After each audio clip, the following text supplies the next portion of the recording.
కురుక్షేత్రం ఈ పేరు వినగానే మనకు గుర్తొచ్చేది ఒక మహాసంగ్రామం. కాని ఇది కేవలం ఒక యుద్ధం కాదు, ఒక యుగం ముగింపుకు నాంది పలికిన సమయం. బంధువులే ఒకరిపై ఒకరు కత్తులు దూసుకున్న ఆ యుద్ధంలో మొదటి రోజు ఏం జరిగిందో, కథ ఎలా మొదలైందో రండి వివరంగా చూద్దాం. సాధారణంగా ఒక పెద్ద యుద్ధం ఎలా మొదలవుతుంది? బహుశా పెద్ద పెద్ద భేరీలు మోగుతాయి, శంఖాలు ఊదుతారు, వీరులంతా సింహంలా గర్జిస్తారు. ఇలాగే కదా మనం ఊహించుకుంటాం. కాని కురుక్షేత్రంలో జరిగింది వేరు. అక్కడ కథ పూర్తిగా ఊహించని ఒక మలుపు తీసుకుంది. ఆశ్చర్యంగా ఉంది కదూ! యుద్ధం కత్తుల గలగలలతో మొదలవ్వలేదు. చేతులు జోడించి పెట్టిన ఒక నమస్కారంతో మొదలైంది. అవును, ఈ ఒక్క చర్య మొత్తం యుద్ధ వాతావరణాన్ని, అందరి అంచనాల్ని తలకిందులు చేసేసింది. అటువైపు ఇటువైపు యుద్ధశంఖాలు మోగాయి. రెండు సైన్యాలు ముందుకు కదలడానికి సిద్ధంగా ఉన్నాయి. ఇక క్షణాల్లో యుద్ధం మొదలవుతుంది అనుకుంటున్న సమయంలో పాండవరాజు, ధర్మరాజు, యుధిష్ఠిరుడు తన సైన్యాన్ని ఆపేశాడు. ఒక్కసారిగా కురుక్షేత్రం మొత్తం నిశ్శబ్దంగా మారిపోయింది. ఏమైందసలు? అందరూ చూస్తుండగానే యుధిష్ఠిరుడు తన కవచాన్ని తీసి పక్కన పెట్టాడు. చేతిలో ఉన్న ఆయుధాలను కింద పెట్టేశాడు. అంతేకాదు, తన రథం దిగి ఒంటరిగా చేతిలో ఏ ఆయుధం లేకుండా నేరుగా శత్రువుల వైపు నడుచుకుంటూ వెళ్తున్నాడు. ఇది చూసి పాండవుల సైన్యానికి అర్థం కాలేదు ఏం జరుగుతోందని. ఇక కౌరవుల సంగతి చెప్పక్కర్లేదు. భయపడి లొంగిపోతున్నాడని నవ్వుకున్నారు, ఎగతాళి చేశారు. కాని యుధిష్ఠిరుడు చేసింది లొంగుబాటు కాదు, అది ధర్మం. అతను ఎవరితోనైతే యుద్ధం చెయ్యబోతున్నాడో వాళ్ళెవరో కాదు, ఒకరు తన తాతగారైన భీష్ముడు, మరొకరు తన గురువైన ద్రోణాచార్యుడు. వాళ్ల ఆశీర్వాదం తీసుకోడానికే వెళ్తున్నాడు. చూడండి, శత్రువులైనా సరే వాళ్లు పెద్దవాళ్లు, గురువులు, వాళ్లని గౌరవించడం తన ధర్మమని భావించాడు. మరి భీష్ముడు ఎలా స్పందించాడు? ఆయన మాటలు వింటే నిజంగా మనసు ద్రవించిపోతోంది. ఆయన యుధిష్ఠిరుడికి విజయీభవ అని దీవించాడు. కాని వెంటనే ఏమన్నాడంటే, అర్థస్య పురుషోదాసః, నేను వారి ఉప్పు తిన్నాను, వారి సంపదతో పోషింపబడ్డాను, కాబట్టి నేను వాళ్ల పక్షానే పోరాడాలి. చూడండి ఆ నిస్సహాయత. మనసు పాండవుల వైపున్నా శరీరం మాత్రం కర్తవ్యానికి కట్టుబడి ఉంది. సరే, ఈ ధర్మకార్యం ముగిసింది. ఆశీర్వాదాలు తీసుకున్నారు. ఇప్పుడు యుద్ధ శంఖాలు రెండోసారి మోగాయి. ఈసారి మాత్రం నిజమైన యుద్ధం, అసలైన విధ్వంసం మొదలైంది.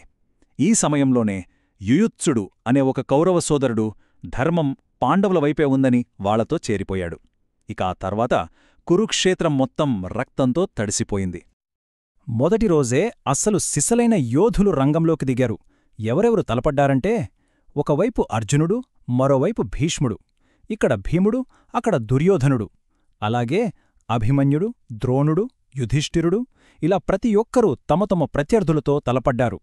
ఈ ద్వంద్వ యుద్ధాలు చూస్తేనే అర్థమవుతోంది ఆ రోజు యుద్ధం ఎంత భయంకరంగా జరిగిందో. యుద్ధం మొదలైన కాసేపటికే భీకరంగా మారింది. ముఖ్యంగా కౌరవ సేనాధిపతి భీష్మ పితామహుడు ఒక ప్రళయంలా విరుచుకుపడ్డాడు. ఆయన దాడికి పాండవ సైన్యం కకావికలమైపోయింది. ఆయన్ని ఆపడం ఎవ్వరివల్లా కావట్లేదు.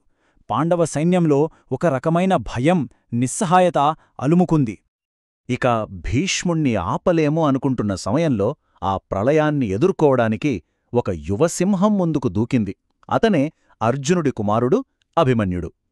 వయస్సులో చిన్నవాడే అయినా ధైర్యంలో కాదు, ఒంటరిగా భీష్ముణ్ణి, అతనికి రక్షణగా ఉన్న కృపాచార్యుడు, శల్యుడులాంటి ఎందరో మహారథులను ఒకేసారి ఎదుర్కొన్నాడు. అభిమన్యుడి పరాక్రమం మాటల్లో చెప్పలేనిది. చూడండి, గురువైన కృపాచార్యుడి విల్లునే విరిచేశాడు. అంతటితో ఆగలేదు, ఏకంగా భీష్ముడి సారథిని కింద పడగొత్తాడు. ఇంకా ముఖ్యంగా భీష్ముడి రథం మీద ఉన్న పతాకాన్ని, ఆ జెండాని నేలకూల్చాడు. సేనాధిపతి జెండా కింద పడటంతోనే పాండవ సైన్యంలో మళ్లీ కొత్త ఉత్సాహం, ధైర్యం వచ్చాయి. అయితే ఒకవైపు ఆనందమున్నా మరోవైపు పాండవ శిబిరంలో విషాదం. ఉత్తరుడు అనే వీరుడు చనిపోయాడు. అది చూసిన అతని సోదరుడు శ్వేతుడు ప్రతీకారంతో రగిలిపోయాడు. కోపంతో రణరంగంలోకి దూకి కౌరవ సైన్యాన్ని చెల్లాచెదురు చేశాడు. అతని ఉగ్రరూపానికి కౌరవులు తట్టుకోలేకపోయారు.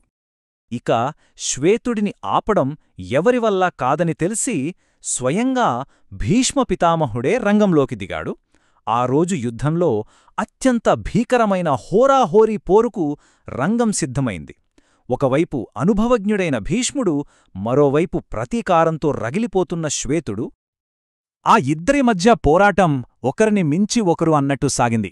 శ్వేతుడు భీష్ముడి విల్లును విరిచేశాడు. వెంటనే భీష్ముడు శ్వేతుడి సారథిని పడగొట్టాడు. అప్పుడు శ్వేతుడు తన గద తీసుకుని భీష్ముడి రథాన్నే మొక్కలు చేసేశాడు. ఇప్పుడు చూడండి, భీష్ముడు చేతిలో ఆయుధం లేదు, నిలబడడానికి రథం లేదు, ఒంటరిగా యుద్ధభూమిలో నిలబడిపోయాడు. ఇక అంతా అయిపోయిందే అనుకున్నారు. కాని భీష్ముడు సాధారణ యోధుడు కాదు కదా. రథం, ఆయుధాలు లేకపోయినా ఆయన తీవ్రమైన ఆగ్రహంతో ఒక దివ్యాస్త్రాన్ని సంధించాడు. అది మామూలు బాణం కాదు, మంత్రశక్తితో కూడిన ఒక అస్త్రం. ఆ ఒక్క అస్త్రం ఆ రోజు యుద్ధగతిని పూర్తిగా మార్చేసింది. ఆ దివ్యాస్త్రం నేరుగా వెళ్లి శ్వేతుడికి తగిలింది. అంతే, పడమటి సముద్రంలో సూర్యుడు మునిగిపోయినట్టు ఆ వీరుడు నేలకొరిగాడు. శ్వేతుడి పతనాన్ని చూడగానే కౌరవులు ఆనందంతో గర్జించారు. కాని పాండవ సైన్యం ఒక్కసారిగా నిశ్శబ్దంలోకి, తీవ్రమైన నిరాశలోకి జారిపోయింది. శ్వేతుడు చనిపోయాక ఇక భీష్ముణ్ణి ఆపేవాళ్లే లేరు. సూర్యుడు అస్తమించే వరకు ఆయన విధ్వంసం కొనసాగింది. చివరికి ఆ రోజు యుద్ధం ముగిసిందని సూచిస్తూ శంఖాలు మోగాయి. అలసిపోయిన రెండు సైన్యాలు తమ తమ శిబిరాలకు వెనుతిరిగాయి. ఆ రాత్రి రెండు శిబిరాల్లో పరిస్థితి పూర్తిగా భిన్నం. ఒకవైపు కౌరవుల శిబిరంలో గెలిచామన్న ఆనందం, వేడుకలు, సంబరాలు. మరోవైపు పాండవుల శిబిరంలో ఓడిపోయామన్న బాధ, చనిపోయిన వారికోసం దుఃఖం, పూర్తి నిరాశ. ఒకచోట ఆనందం, మరోచోట విషాదం. ఆ నిరాశ ఎంత తీవ్రంగా ఉందంటే, ధర్మరాజు యుధిష్ఠిరుడే తన సోదరులతో ఇలా అన్నాడు: ఈ యుద్ధం మన వల్ల కాదు, వదిలేసి అడవులకు వెళ్ళిపోవడమే మంచిది. ఈ భీష్ముని ఓడించడం అసాధ్యం. ఆలోచించండి, ఒక్కరోజు యుద్ధానికే ధర్మాత్ముడైన యుధిష్ఠిరులకే ఆశలు చచ్చిపోయాయి. అలాంటి పూర్తి నిరాశలో ఉన్నప్పుడు వారికి ఒకే ఒక్క ఆశాకిరణం కనిపించింది. అతనే శ్రీకృష్ణుడు. ఆయన వాళ్ల దగ్గరికి వచ్చి, ఇంతతోనే నిరాశపడితే ఎలా?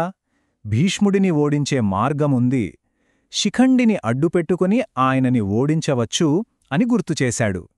యుద్ధమింకా ముగియలేదు, రేపటి రోజుకి కొత్త వ్యూహంతో సిద్ధం కండి అని వారికి ధైర్యం నూరిపోశాడు. మొదటి రోజు ఘోర పరాజయం. వాళ్ల ముందున్న శత్రువు అజేయుడు అనిపించుకుంటున్న భీష్ముడు. ఇలాంటి అసాధ్యమైన పరిస్థితుల్లో అసలు ధర్మం ఎలా గెలవగలదు? ఈ ఒక్క ప్రశ్న పాండవుల మనస్సుల్ని తొలిచేస్తుండగా, రెండవ రోజు యుద్ధానికి సూర్యుడు ఉదయించాడు.